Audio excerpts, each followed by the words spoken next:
உமக்கு மேல் ஒருவரும் இல்லையே, எல்லோருக்கும் மேலாக உயர்ந்தவர். உமக்கு மேல் ஒருவரும் இல்லையே. அல்லேலூயா, அல்லேலூயா, அல்லேலூயா, ஆமென். அல்லேலூயா, அல்லேலூயா, அல்லேலூயா, ஆமென். ஒருவரால் சிருஷ்டிக்கப்படாமலே தாமாக என்றென்றும் இருப்பவர், ஒருவரால் இன்றும் கூட மனிதன் தன்னுடைய சமாதானத்தை கர்த்தரிடத்திலிருந்து பெற்றுக்கொள்கிறதை தவிர வேறு வழியே கிடையாது என்பதை பற்றி கடந்த செய்தியிலே சொன்னேன். இன்றும் அதோடைய தொடர்ச்சியாக வருகிறேன். இந்த உலகத்தில் எந்த ஒரு பொருளோ, எந்த மனிதரோ, எந்த உறவுகளோ, எந்த ஒரு மனிதனையும் திருப்திப்படுத்த முடியாது. ஆதலால் பிரிட்டோ, இந்த இளநீ ஒரு 120 ரூபாய்க்கு வாங்கி அங்கே உள்ளே வைங்க, பாத்திரம் எடுத்துக்கோங்க, வாங்க.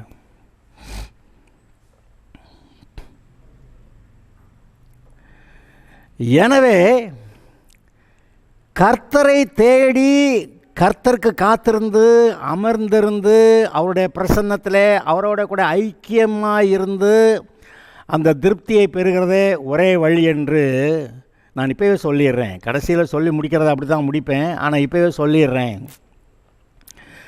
தேவன் ஒருவரே நம்மை திருப்திப்படுத்தக்கூடியவர், நமக்கு சமாதானம் கொடுக்கிறவர். சமாதானம்னா என்ன? ஏதோ ஒன்றும் பத்தலைங்க அப்படிங்கிறப்ப சமாதானம் இருக்கா? இல்லை குடும்பத்தில் என்னமோ பிரச்சனை ஆகி போச்சுங்க அப்படிங்கிறப்ப சமாதானம் இருக்கா? ஒன்றும் குறைவில்லை, எந்த விதத்திலும் அது நம்முடைய வாழ்க்கை உடைந்து போகவும் இல்லை. அப்படிப்பட்ட மனநிலையில் தான் சமாதானம் வரும். அந்த இஸ்ரவேலர்கள் ஷலோம் அப்படின்னு சொல்கிற ஒரு வார்த்தை என்னன்னு கேட்டால், எனக்கு எந்த விதத்திலும் குறைவும் இல்லை, எந்த விதத்தில் என்னுடைய வாழ்க்கையில் ஏதோ ஒரு அடிபட்டு காயமாகி உடைஞ்சு போகவும் இல்லை அப்படிங்கிற அர்த்தத்தில் தான் சொல்லியிருக்கிறாங்க.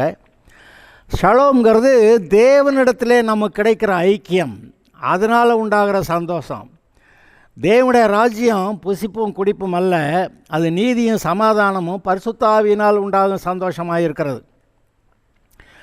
அப்போஸ்தலனாகிய பவுல் கலாத்தியருக்கு நிருபத்தில் எழுதும்போது, நீங்கள் இயேசு கிறிஸ்துவ மேலே விசுவாசமாக இருந்து அப்பொழுது பரிசுத்த ஆவியை பெற்றுக்கொண்ட அந்த காலகட்டங்களிலே உங்களுக்கு இருந்த ஆனந்த பாக்கியம் இப்போ எங்கே? இப்போ நீங்கள் மறுபடி அந்த நியாயப்பிரமாணத்தை தேடி அந்த யூதர்களுடைய அந்த முறைமைக்கு போயிட்டீங்க. அப்போ ஆனால் அந்த கிருபையிலிருந்து விழுந்துட்டீங்க. கிருபை பரிசுத்த ஆவியானவரின் அபிஷேகம், அந்த பரிசுத்த ஆவினால் உண்டாகிற அந்த சந்தோஷம் கலிகூறுதல் இல்லாததுனால இப்போ அந்த ஆனந்த பாக்கியம் எங்கேன்னு அவன் கேட்குறான். அந்த ஆனந்த பாக்கியம் கிறிஸ்துவிடத்தில் இருந்தது. அப்போ பரிசுத்த ஆவியினால் உண்டாகும் சந்தோஷம்னு ஒரு வார்த்தை, நம்ம ரட்சிக்கப்பட்டு கர்த்தரோட கூட ஐக்கியமாக இருக்கிறதுனால கொண்டிருக்கிற ஆனந்த பாக்கியம்ங்கிற ஒரு வார்த்தை, கர்த்தருக்குள் மகிழ்ச்சியாக இருப்பதே உங்களுடைய பலன் அப்படின்னு சொல்லி போட்டிருக்கு. அப்போ இந்த வார்த்தைகளை சற்று நினைவு கூர்ந்து பார்க்கும்போது உங்களுடைய சந்தோஷம், உங்களுடைய மகிழ்ச்சி, உங்களுடைய ஆனந்த பாக்கியம் ஆவியிலே கலிகூர்ந்து அப்படின்னு இருக்கும். அப்போ அந்த ஆவியிலே கலிகூறுகிறது ஆனந்த பாக்கியம், மகிழ்ச்சி, திருப்தியெல்லாம் கர்த்தரோடு கூட ஐக்கியம் கொள்ளுகிறதுல மட்டும் இருக்கிறது. மனுஷனுடைய ஆவியில் மனசாட்சி இருக்கிறது, உள்ளுணர்வு இருக்கிறது, தேவனோடு கூட ஐக்கியம் கொள்ளக்கூடிய திறமை இருக்கிறது. ஆனால் இன்றைக்கி உலக மக்கள் தேவனோட கூட ஐக்கியம் கொண்டு அவர் கொடுக்குற திருப்தி, அவர் கொடுக்குற ஆனந்த சந்தோஷம், ஆனந்த பாக்கியம்லாம் பெற்றுக்கொள்கிறத விட்டுட்டு இந்த உலகத்தில் போய் இங்கே ஐக்கியமாகி அங்கே ஐக்கியமாகி ஏதாவது உள்ளே போய் ஐக்கியம் ஆயிடணும். எங்கேயெல்லாமோ ஐக்கியத்தை தேடி எதுக்கு? அங்கே திருப்தி கிடைக்குமான்னு பார்க்குறதுக்கு. எவ்வளவு நகை நட்டு வாங்கினாலும் திருப்தி வருதா? 15 பவுன் சேர்த்துட்டேங்க, அதில் இன்னொரு பவுன் சேர்த்தா நல்லா இருக்கணும். 500 பவுன் வச்சுருக்கேங்க, இன்னொரு 100 சேர்த்துறணும். அப்புறம் ஒரு 10 கிலோ தங்கம் வச்சுருப்பேங்க, இன்னும் 1 கிலோவாவது சேர்த்துறணும். அமெரிக்காவில் ஒரு காலத்தில் இருக்கிற டாப் மோஸ்ட்டு பணக்காரன் ஃபோர்டு ஃபவுண்டேஷன் ஆள், Ford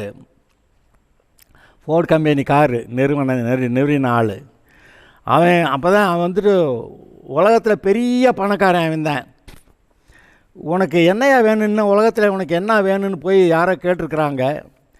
I want to earn $1 more, இன்னும் $1 அதிகமாக நான் சம்பாதிக்கணும் அப்படின்னானா. அப்போ அவனுக்குள்ளேயும் திருப்தி இல்லையே. எப்போ, அதாவது ஒரு மனைவி இல்லை 1000 மனைவியை கல்யாணம் பண்ண அந்த சாலமோன், அவனுக்கு என்னது அவன் சொல்கிறான் கடைசியில், 1000 பேருக்குள்ளே ஒரு புருஷனை கண்டேன், நான் 1000 பேருக்குள்ளே ஒரு ஸ்திரியை நான் பார்க்கலேன்றான். அதாவது 1000 ஸ்திரீகள் 1000 பெண்கள் எனக்கு பிடிச்ச மாதிரி ஒருத்தி கூட இல்லைன்னு சொல்லி முடிச்சிட்டான்ல. அப்போ திருப்தி அவனுக்கு அங்கே கிடைக்கல, ஐஸ்வர்யத்தில் கிடைக்கல. என்னென்னமோ வகையில் தன்னுடைய வாழ்க்கையை டாம்பீகமாக வாழ்ந்த அந்த சாலமோன் ஜனங்கள்கிட்ட வரி போட்டு ஜனங்களை பாடுபடுத்தி இருந்திருக்கான். ரெகோபயாமுடைய காலத்தில் உங்கள் அப்பா ரொம்ப வரி போட்டார்னு சொல்லி அங்கே பேச்சு வருது. அப்போ அவ்வளவு வரி போட்டு எல்லாத்தையும் அனுபவித்த அந்த சாலமோனுக்கு திருப்தி இல்லை. ஆலயத்தையே கட்டினவங்க தாவீதுட்டு சொல்கிறார், நீ நிறைய ரத்தம் சிந்திட்ட, அதனால் நீ ஆலயத்தை கட்ட வேண்டாம்னு சொல்லிட்டு கடைசிக்கு உன் குமாரனுக்கு அந்த வாய்ப்பை கொடுக்குறேன்னு சொல்லி சாலமோனுடைய காலத்தில் சுற்றிலும் எந்த ஒரு யுத்தமும் இல்லாதபடிக்கு அமைதியை உண்டாக்கி வச்சுருந்தானா, சமாதானம் இருந்துச்சான். அதனால் ஆலயத்தை கட்ட முடிஞ்சான். தேவனுக்கு ஆலயத்தை கட்டி வச்சுட்டு இவன் போய் வேறு எங்கேயாவது இன்பத்தை பார்க்குறேன்னு போய் அங்கே திருப்தியே இல்லாமல் வாழ்க்கையை வாழ்ந்து போயிருந்துருக்கிறான்ல. அதை சற்று நினைத்து பாருங்கள். அதனால் வேறு எங்கேயுமே திருப்தி இல்லைன்னு சொல்லி இந்த 2வது செய்தியை நான் சொல்கிறேன். இப்போ எங்கேயுமே திருப்தி இல்லைன்னா அப்போ என்ன செய்கிறது? கர்த்தர் ஒருவரே நம்மை திருப்திப்படுத்தக்கூடியவர். நான் சொன்னேன், நம்முடைய இருதயத்தின் அமைப்பு சிருஷ்டிப்பு என்னன்னு பார்த்தா கர்த்தர் வந்தால் தான் இது சமாதானமாக திருப்தியாக இருக்குங்கிற மாதிரி ஒரு அமைப்பு உள்ளே இருக்குது. கர்த்தரை தவிர வேறு எதுவுமே இந்த மனுஷனுடைய ஆத்மாவுக்குள்ளே போய் அவனை திருப்திப்படுத்தவே முடியாது. அப்படின்னா அந்த இடத்துல கர்த்தர் மட்டும்தான் வர முடியும். அவர் வந்தால் தான் திருப்தி, அவர் வந்தால் தான் சமாதானம், அவர் வந்தால் தான் சந்தோஷம். அதனால தான் அவரை விட்டுட்டு இவர் வேண்டான்னு சொல்லிட்டு இந்த உலக ஜனங்கள் வேற எங்கேயாவது போய் யாரையாவது தேடி எதையாவது கண்டுபிடிச்சி அதை கொண்டு போய் நம்முடைய இருதயத்தில் வச்சு திருப்திப்படுத்தலாமான்னு பார்க்குறாங்க, முடியலை. அப்படியானா கர்த்தர் ஒருவரே நம்முடைய திருப்தி, கர்த்தர் ஒருவரே நம்முடைய சமாதானம், கர்த்தருக்குள்ளேயே களி கூர்ந்திருக்க வேண்டும். ஏன்னா இங்கே பாருங்க, ஆதாமுக்குள்ளேருந்து மனைவியை உண்டாக்கினார். இங்கேருந்து ஒரு எலும்பு எடுத்து அங்கே போய் மனைவியை உண்டாக்கிட்டாரா? சரி, இப்போ அவன் என்ன பண்ணுறான்? சின்ன பிள்ளையாக இருக்க வரைக்கும் பொண்ணு பையெல்லாம் விளையாடுறாங்க. கடைசிக்கு பார்த்தாக்க பிள்ளை வளர்ந்து வந்தோடனே வாலிப பையன் பொண்ணை தேடுறான், பொண்ணு பையனை தேடுது. ஏன்னா அங்கே ஒரு ஏக்கம் வந்துருச்சு. என்னென்னா அங்கே ஒரே சரீரமாக இருந்தாலும் இப்போ 2 ஆளாக நிற்கிது. அதனால் கல்யாணம் ஒரே ஆளாக ஆகணும், கல்யாணம் வேணும் அப்படின்னு நினைக்கிறாங்க. இந்த கர்த்தர் என்ன செஞ்சு விட்டார்? தன்னுடைய ஆவியில் கொஞ்சத்தை எடுத்து ஆதாமுக்குள்ளே வச்சு விட்டார். இப்போ அவருக்குள்ளேயும் கொஞ்சம் குறைவாக இருக்குது, ஆதாமுக்குள்ளே நிச்சயமாக குறைவாக இருக்குது. அதனால் கர்த்தரை தேடுறான். உலகம் பூரா இருக்க எல்லாருமே கர்த்தரை தேடி எங்கெங்கெல்லாமல் போகிறாங்க. ஆனால் இருக்கும் இடத்தை விட்டு இல்லாத இடம் தேடி எங்கெங்கேயோ அலைகிறான். ஞானக்கண்ணேன்னு ஒருத்தன் பாடி வச்சான். அது மாதிரி மக்கள் எங்கெங்கேயோ அலைகிறாங்க. இங்கே பக்கத்தில் கையால் தடையை பார்த்தா கண்டுபிடிக்கலாங்கிற அளவு பக்கத்தில் இருக்கிறாராம். ஆனால் பக்கத்தில் இருக்கிறவரை பார்க்க மனசில்லை. ஏன்னு சொல்கிறேன், இவர்கிட்ட இருந்தால் தப்பு தாண்டா பண்ண முடியாது, இவர்கிட்ட இருந்தால் பாவமெல்லாம் செய்ய முடியாது. அதனால் இவரை விட்டுட்டு வேறு எங்கேயாவது போய் திருப்தியை தேடலாமா? உலகமெங்கும் போய் தேடுகிறார்கள், பல நாடுகளுக்கு போய் தேடுகிறார்கள், பல மலைகளுக்கு செல்லுகிறார்கள், நதிகளுக்கு போகிறார்கள், சமுத்திரங்களுக்கு போகிறார்கள். எங்கேயா கண்டுபிடிச்சாங்களா? அங்கெல்லாம் கண்டுபிடிக்க முடியாது. இங்கே தான் இருக்கிறாரு, பக்கத்தில் இருக்கிறாரு. இருதயத்தை திறந்தால் அவர் வருவார். இதோ நான் வந்து உன்னுடைய கதவை தட்டுகிறேன், என் சத்தம் கேட்டு ஒருவன் திறந்தால் நான் உள்ளே வந்து அவனோட கூட போஜனம் பண்ணுவேன். நம்ம இருதய கதவை தட்டிக்கிட்டு இருக்கிறாராம். ஆனால் இந்த கதை இவருக்கு திறந்தால் போச்சு. இவரை இருந்தால் பரிசுத்தம்பார், நீதியும்பார், அன்பாக இருக்கணும்பார், பாவத்துக்கு இடமில்லைம்பார், அசுத்தத்துக்கு இடமில்லைம்பார். ஆனால் உலகமெல்லாம் தீட்டில், அசுத்தத்தில், அருவருப்பில், அந்த பாவ இச்சையில் அதில் தானே கிடக்குது. அங்கே தான் இன்பம் காண்றேங்குது. சரி, நான் கேட்குறேன், அங்கே இன்பம் கண்டார்களா? அங்கே இன்பம் கண்டார்களா? காணலையே. அப்போ உண்மையாக கிடைக்கிற இடத்துல தேடணுமே. உண்மையாக தேவனாய கர்த்தர் இடத்துல மட்டும்தான் கிடைக்கும். அவர்கிட்ட வர்றதுக்கு ஒரே வழி அவர் வச்சுருக்கிறாரு. ஒரே ரூட்டு.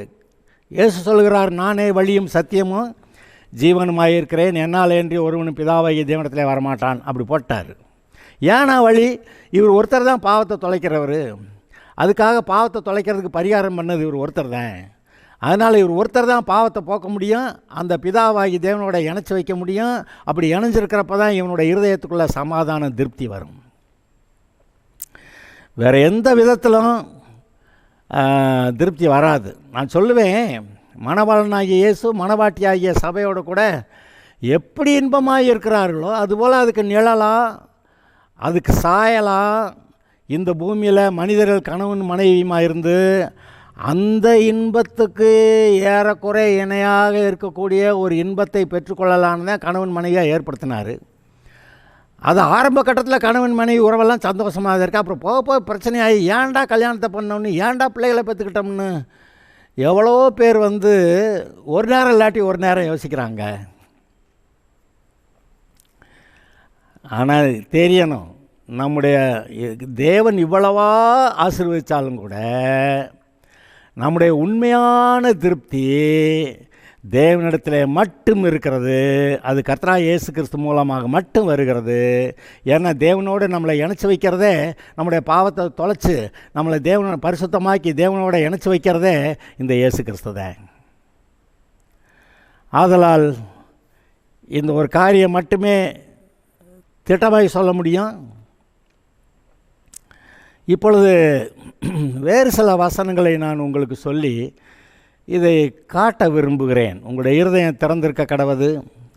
திறந்த மனதோடு, தெளிந்த புத்தியோடு, சுத்த இருதயத்தோடு தேவன் என்ன செய்கிறார், நமக்கு என்ன வைத்திருக்கிறார், அதை நாம் பார்க்க வேண்டும், கண்டுபிடிக்க வேண்டும். கர்த்தர் எதிர்பார்க்கிற இடத்துக்கு நம்ம வர வேண்டும். அப்படிங்கிற மனதோடு கூட இந்த பிரசங்கத்தை கேளுங்க. பைபிள் அந்த மனதோடு வாசிங்க. இந்த பைபிள் வெளிப்பாடுகளை கொடுக்கும். நீங்கள் அதை பெற்று மகிழ்வீர்கள், ஆவியிலே கலிகூறுவீர்கள். கர்த்தாவே ஸ்தோத்திர ஆண்டவரே அப்படின்னு சொல்லி சந்தோஷமாக அல்லேலூயா அப்படி சொல்லிக்கிட்டு இருப்பீங்க. அப்படி ஒரு வாழ்க்கை இருக்கிறதே, அதை குறித்து சொல்லி கொண்டிருக்கிறேன். ஆனால் அதை பூமியில் தேடினா கிடைக்கவே கிடைக்காது. நம்ம சாலமோன் இருக்கான்ல, சூரியனுக்கு கீழே நான் கண்டதாவது, பார்க்குறத விட்டுட்டு அங்கே கர்த்தர் இருக்கார்ல அதை பார்க்குறத விட்டுட்டு சூரியனுக்கு கீழே நான் கண்டது அப்படின்னு சொல்லி பார்த்தா எல்லாம் மாயை, எல்லாம் மாயையும் மனதுக்கு சஞ்சலமாக இருக்கிறது. அதான முடிவு. சரி, நான் இப்பொழுது ஏசாயா தீர்க்கதரிசியின் புஸ்தகம் 54வது அதிகாரத்தில் ஒரு பகுதியை நான் வாசிக்கிறேன். ஏசாயா நல்ல விசுவாசிகளுக்கு ஏசாயா 54 தெரியாத விசுவாசிகள் இருக்க மாட்டாங்க. ஏசாயா 53 தெரியும், ஏன்னா இயேசு பாடுபட்டதை பற்றியதான தீர்க்க தரிசனம். ஏசாயா 54 தெரியும், அந்த கர்த்தராகிய இயேசு கிறிஸ்து பட்ட பாடுகள்னால முதலாவது சொல்லப்படுகிற ஆசீர்வாதமான வார்த்தைகள் 54வது அதிகாரத்தில் இருக்குது. அதனால் இதெல்லாம் தெரிஞ்சிருப்பீங்கன்னு நினைக்கிறேன். ஆனாலும் நீங்கள் சற்று கவனிக்காத அல்லது ஒரு சிலர் மாத்திரமே கவனித்திருக்கிற அந்த வசனங்களுக்கு நான் போகிறேன். ஏசாயா தீர்க்கதரிசன புஸ்தகம் முதல்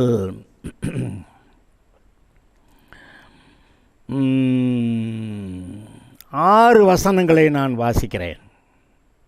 ஏசாயா தீர்க்கதரிசன புஸ்தகம் 54வது அதிகாரம் முதல் 6 வசனங்கள். பிள்ளை பெறாத மலடியே மகிழ்ந்து பாடு, கற்பவேதனை படாதவளே கம்பீரமாய் பாடி ஆனந்த சத்தமிடு. வாழ்க்கைப்பட்டவளுடைய பிள்ளைகளை பார்க்கலும் அநாத ஸ்திரீனுடைய பிள்ளைகள் அதிகம் என்று கர்த்தர் சொல்லுகிறார். என்ன சொல்கிறாரு? விளங்குதா விளங்கலையா? விளங்கினாலும் சரி விளங்கலைனாலும் சரி, இப்போ நான் சொல்கிறேன், அர்த்தம் சொல்கிறேன். உன் கூடாரத்தின் இடத்தை விசாலமாக்கு, உன் வாசஸ்தலங்களின் திரைகள் விரிவாகட்டும், தடை செய்யாதே. உன் கயிறுகளை நீளமாக்கி உன் முளைகளை உறுதிப்படுத்து. இப்போ இருக்கிற நிலைமையிலிருந்து முன்னேறதுக்கு வழியை பாரு அப்படின்னு சொல்கிறார். நீ வலதுபுறத்திலும் இடது புறத்திலும் இடங்கொண்டு பெருகுவாய், குறுகி போக மாட்ட, பெருகுவ, ஆசீர்வதிக்கிறேன்னு சொல்கிறார். உன் சந்ததியார் ஜாதிகளை சுதந்திரித்து கொண்டு பாழாய் கிடந்த பட்டணங்களை குடியேற்றி வைப்பார்கள்.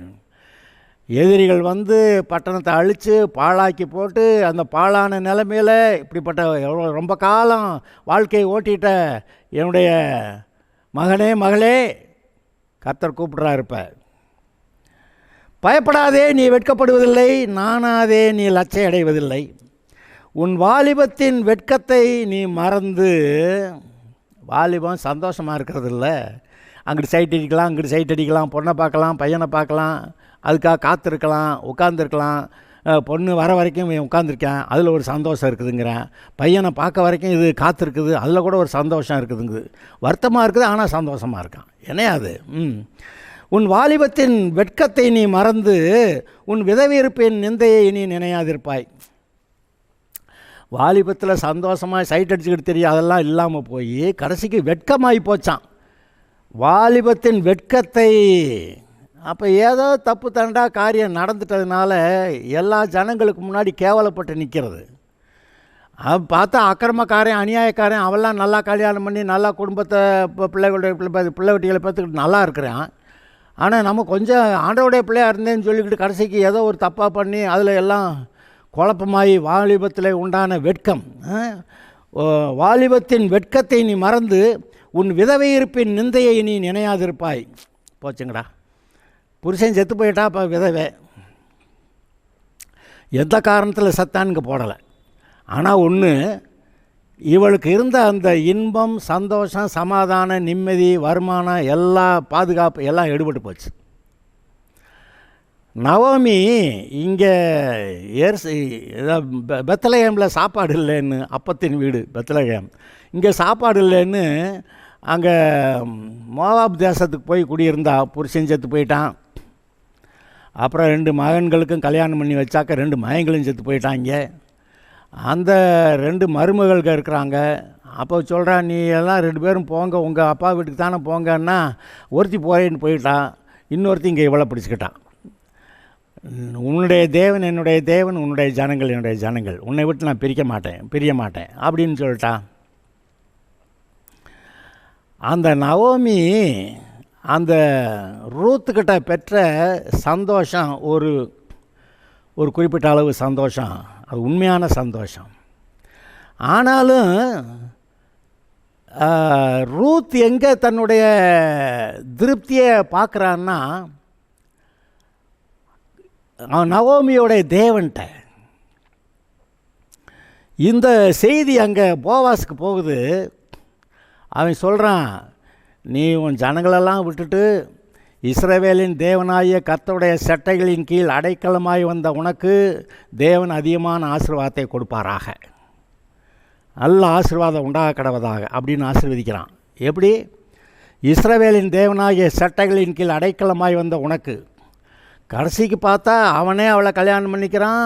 அவனுக்கு பிறக்கிற பிள்ளை ஓபேத்தா என்ன ஒன்று, அப்புறம் அவனுடைய மகன்தான் தாவீது, ஈசாயி குமாரன் தாவீது, இப்படியெல்லாம் வருது. என்ன கிடையாதுன்னா, அப்படி கர்த்தரிடத்தில் இன்பமாய் இருந்த, சந்தோஷமாய் இருந்த ஒரு ரூத், அவள் எப்படி ஆசீர்வதிக்கப்பட்டாள்னு, அதாவது கர்த்தரிடத்தில் மட்டுமே அந்த திருப்தி அப்படிங்கிறத நீங்கள் கவனிக்கணும். அதுக்காக சொல்ல வர்றேன். அன்னாள் துக்கமாக இருந்தா, எப்போவுமே துக்கமாக இருந்தா, சக்களத்தி கண்டதெல்லாம் பேசுகிறா. அப்போ கடைசியில் துக்கமாக இருந்துட்டு கடைசியில் ஒரு நேரம் தீர்மானிச்சிட்டா, கர்த்தர்கிட்ட என் பாரத்தை இறக்கி வைக்கிறேன், கர்த்தரிடத்தில் என் பாரத்தை இறக்கி வைக்கிறேன். போய் மனம் நொந்தவளான ஸ்திரீயா அங்கே இருந்து கர்த்தர்கிட்ட ஜெபம் பண்ணிட்டு போகிறா. ஆசாரியராகிய ஏலி கூட நினைக்கிறான், நீ குடிச்சுவிட்டு வெறிச்சியாக இருக்கிற, உன் குடியை விளக்கு அப்படின்றான். அவள் பாவம், பாவப்பட்ட ஆள். அவள்கிட்ட போய் ஆசாரியன் இப்படி சொல்ல, ஐயா அப்படியெல்லாம் இல்லைங்க ஐயா, நான் மனக்லேசம் உள்ள ஸ்திரீ, கர்த்தரிடத்தில் என் காரியங்களை சொன்னேன்னு சொல்கிறான். அதை பார்த்துட்டு கர்த்தனுடைய விருப்பத்தின்படி இவனை ஆசீர்வதிப்பாராக அப்படின்னு அவன் சொல்ல, கடைசிக்கு இவளுக்கு பிள்ளை பெற்றாள். அதுக்கப்புறம் அவள் போய் மன துக்கமுகமாக இருந்ததில்லை. ஏன்னா அவரை என்னுடைய திருப்தி, சமாதானம், சந்தோஷம்னு அவள் தீர்மானிச்சிட்டா. அப்புறம் பிள்ளையை பெற்று கொண்டு வந்து இறக்கி விடுறப்ப, ஏலி வீட்டில் விட்டுட்டு போகிறப்ப, அப்போ ஒரு பாட்டு பாடுறா. அதை நான் உங்களுக்கு வாசித்து காட்டுறேன். 1 சாமுவேல் நான் அங்கே வாசிக்கவா?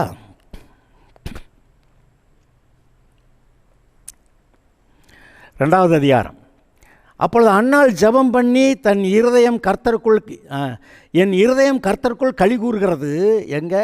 அங்கே தான் களி கூற முடியும், வேறு எங்கேயும் களி கூற முடியாது.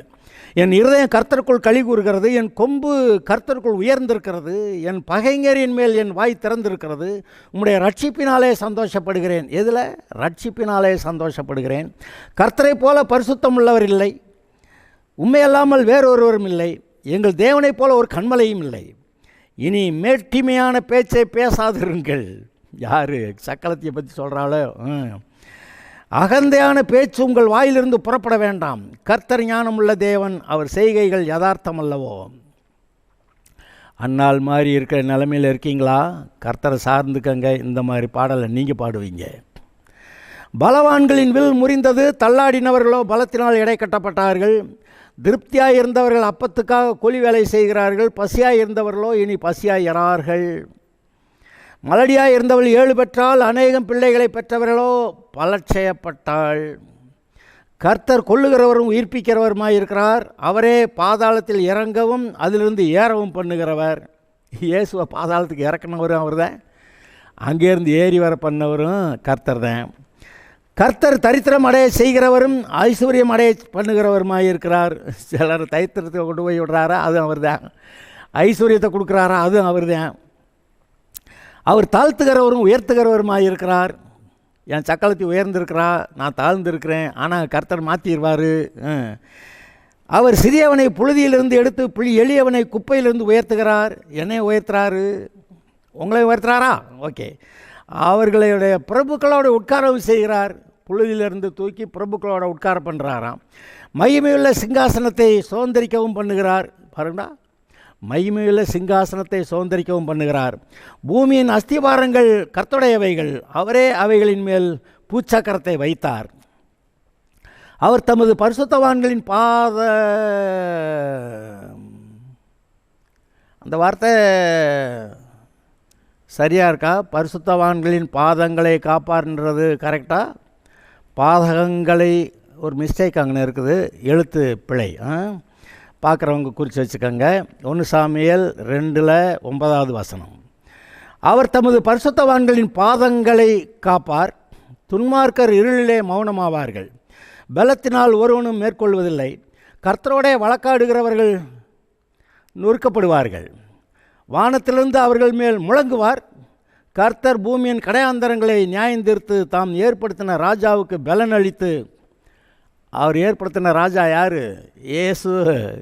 முதல்ல தாவீது, அப்புறமேல் இயேசு. தாம் அபிஷேகம் பண்ணினவரின் கொம்பை உயர பண்ணுவார், அதுவும் இயேசு தானே என்று துதித்தாள். அப்போ இப்பேற்பட்ட ஒரு பாடலை பாடி கர்த்தரை துதிக்கிறதுக்கு இப்போ பிள்ளை பெற்றுட்டாளா? பெற்று கொண்டு வந்து கொடுத்தாட்டான். ஆனால் முதல்ல ஜெபம் பண்ண உடனேயே பாரத்தெல்லாம் கர்த்தர் மேலே வச்சுட்டு அதுக்கு மேலே அவள் துக்கமுகமாக இருந்ததில்லை. அப்போ எங்கேயோ ஒரு இடத்துல திருப்தியை கண்டுபிடிச்சிட்டா. எங்கே திருப்தியை கண்டுபிடிச்சா? கர்த்தர்கிட்ட. அதை நினைத்து பாருங்கள். இன்றைக்கு நம்ம அங்கே எங்கள் ஏசாயா 54 வாசிக்கிட்டு இருந்தேன், திரும்ப அங்கே போகலாம். 4வது வசனம், ஏசாயா 54:4. பயப்படாதே, நீ வெட்கப்படுவதில்லை, நானாதே, நீ லட்சையடைவதில்லை. உன் வாலிபத்தின் வெட்கத்தை நீ மறந்து உன் விதவியிருப்பின் நிந்தையை நீ நினையாதிருப்பாய். அந்த துக்கமெல்லாம் போயிடுச்சு. இன்னுமே துக்கமெல்லாம் போயிடுச்சு, இன்னுமே எல்லாம் சந்தோஷந்தான். அப்படிங்கிறப்ப என்ன வாசனை வருதுன்னு பார்த்தீங்களா? உன் சிருஷ்டிகரே உன் நாயகர், சேனைகளின் கர்த்தர் என்பது அவருடைய நாமம். இஸ்ரவேலின் பரிசுத்தர் உன் மீட்பர், அவர் சர்ம பூமியின் தேவன் எனப்படுவார். கைவிடப்பட்டு மனம் நொந்தவளான ஸ்திரியைப் போலவும் இளம்பிராயத்தில் விவாகம் செய்து தள்ளப்பட்ட மனைவியைப் போலவும் இருக்கிற உன்னை கர்த்தர் அழைத்தார் என்று உன் தேவன் சொல்லுகிறார். இந்த வார்த்தையை கவனிங்க. கைவிடப்பட்டு மனம் நொந்தவளான ஸ்திரீ, புருஷன் கைவிட்டு போயிட்டான். இளம்பிராயத்தில் விவாகம் செய்து தள்ளப்பட்ட மனைவி, சின்ன வயசில் கல்யாணம் பண்ணி விரட்டி விட்டான். போலவும் இருக்கிற உன்னை கர்த்தர் அழைத்தார். யார்? கல்யாண ஆளுக்கு மட்டும் ஏற்படுத்தினாரா? அல்லது ஆபிரகாம் சாராளுக்கு மட்டும்தான் ஏற்படுத்தினாரா? அல்லது ஈசாக்கு ரெபேக்காளுக்கு ஏற்படுத்தினாரா? அல்லது யாக்கோபு லேயா ராகேல் ஏற்படுத்தினாரா? அப்புறமேலு சரி, யூதர்களை விடுங்க, யூதர்களுக்கு மட்டும்தான் கல்யாணத்தை ஏற்படுத்தினாரா? இல்லை புறஜாதிகளுக்கு ஏற்படுத்தினாரா? அவர் எந்த, அது ஆபிரகாமுடைய சந்ததியாக இருந்தாலும் சரி, புறஜாதியாக இருந்தாலும் சரி, எல்லாமே ஆதாமுடைய பிள்ளைகள். என்னுடைய சாயலில் என்னுடைய ரூபத்தில் என்னை படைத்தான் ஆதாமுடைய பிள்ளைகள் தானே. அங்கே தான் இந்த சாபம் வந்துச்சு. அந்த சாபத்தை உடைக்கிறதுக்கு நான் என்னுடைய குமாரனா இயேசுவை அனுப்புகிறேன். அங்கே ஆதாம் செய்த பாவத்தினால் அங்கேயே கணவன் மனைவிக்குள்ளாக பிரிவினை வந்துருச்சு. அவன் சொல்கிறேன், நீர் என்னோட கூட இருக்கும்படி கொடுத்தா அந்த ஸ்திரியானவள் தான் கொடுத்தா திண்ணைப்பா, அதனால் பிரச்சனை அவதான். நீர் தான் பிரச்சனை, ஏன்னா நீர் தான் அவளை கொடுத்தீர், அவள் சொன்னதுக்கு தின்னுட்டு நான் பாடுபட்டுக்கிட்டு இருக்கிறேன் அப்படின்றான். அப்போ எங்கே போயிடுச்சு பிரச்சனை? அங்கே திருப்தி இல்லை, சமாதானம் இல்லை, ஐயோ பயமாக இருக்குதுன்னு சொல்லி, வெக்கமாக இருக்குதுன்னு சொல்லி அங்கே அத்தியலை எடுத்து தச்சுக்கிட்டு இருக்க, ஐயோ கர்த்தர் வர்றார் ஓடிப்போ அப்படின்னு ஓடி ஒளியிறது. எங்கே பாவம்? மறுபடியும் அந்த தேவனோட கூட இணைஞ்சாதான் சமாதானம். அதுக்காக அவர் அப்போ ஒரு ஆடை அடித்து அந்த தோல் உடைகளை அவனுக்கு உடுத்தினார்னு பார்க்குறீங்க. அங்கே தாங்க சமாதானம். இன்றைக்கு இயேசு நம்முடைய பாவங்களுக்கு பரிகாரம் செய்தாரே, அதை நம்பி ஏற்றுக்கொள்ளுகிறவர்களுக்கு தான் சமாதானம். அதை நம்பி ஏற்றுக்கொள்ளுகிறவர்கள் அவர்கள் தேவனுடைய பிள்ளைகளாகும்படி அவர்களுக்கு அதிகாரம் கொடுத்தார். அவர்கள் தேவனால் பிறந்தவர்கள். தேவனால் பிறந்தவர்கள் உலகத்தை ஜெயிப்பார்கள். அதாவது இந்த உலகத்தில் மக்களையும் உலகத்தை இப்படி ஆட்டி வைக்கிற அந்த பிசாசையும் உலகம் மொத்தத்தையும் பிசாசை சேர்த்து வச்சு நீங்கள் ஜெயிக்கிறவர்கள் அப்படின்னு பைபிள் சொல்லுது. ஜெயிக்கிறவர்கள் சரி, திருப்தி எங்கே இருக்க வேண்டும்?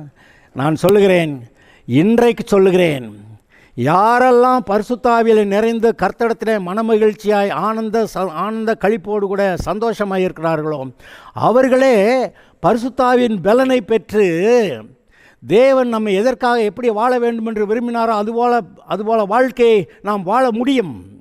பரிசுத்த ஆவி உங்களிடத்தில் வரும்போது நீங்கள் பலனடைந்து எருசலேமிலும் யூதேயாவிலும் சமாரியாவிலும் உலகெங்கிலும் நீங்கள் எனக்கு சாட்சிகளாக இருப்பீர்கள்னு சொன்னாரே இயேசு. அப்போ எங்கே நடக்குது? பரிசுத்த ஆவி உங்களிடத்தில் வரும்போது.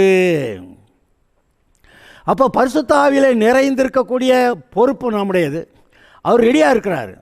இந்த இயேசு கிறிஸ்து பரிசுத்த ஆவியினாலும் அக்கினியாலும் ஞானஸ்நானம் கொடுப்பாருன்னு யோவான் ஸ்நானகன் சொல்கிறான். ஆமாம், அவர் தான் கொடுக்குறாரு.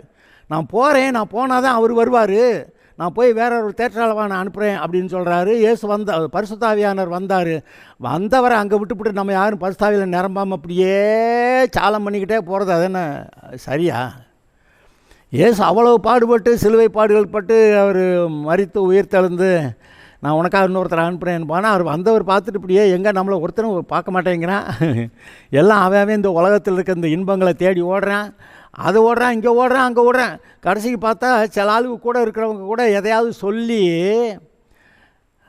மீட்கப்படும் நாளுக்கென்று நமக்கு முத்திரையாக கொடுக்கப்பட்ட பரிசுத்த ஆவியானவர் சொல்லியிருக்கேன், அவர் துக்கப்படுத்துகிறாங்கன்னு எழுதியிருக்கு. ஆக அருமையானவர்களே, இதை சற்று நீங்கள் நினைத்து பாருங்கள்.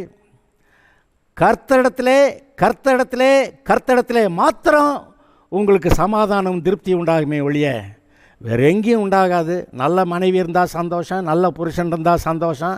ஆனாலும் கூட அங்கங்கே சில பிரச்சனைகள்லாம் இருக்குல்ல, அந்த பிரச்சனைகளெல்லாம் இயேசு கிறிஸ்து மூலமாக தான் அதை மேற்கொள்ளணும், சரி கொள்ளணுமே ஒழிய வேறு எந்த விதத்திலும் இருக்காது. ஆதலால் பரிசுத்த ஆவியிலே நிரம்புங்கள், அவரோட கூட ஐக்கியத்தை பெறுங்கள், நீங்கள் வாழ்ந்திருப்பீர்களா? Okay, god bless you.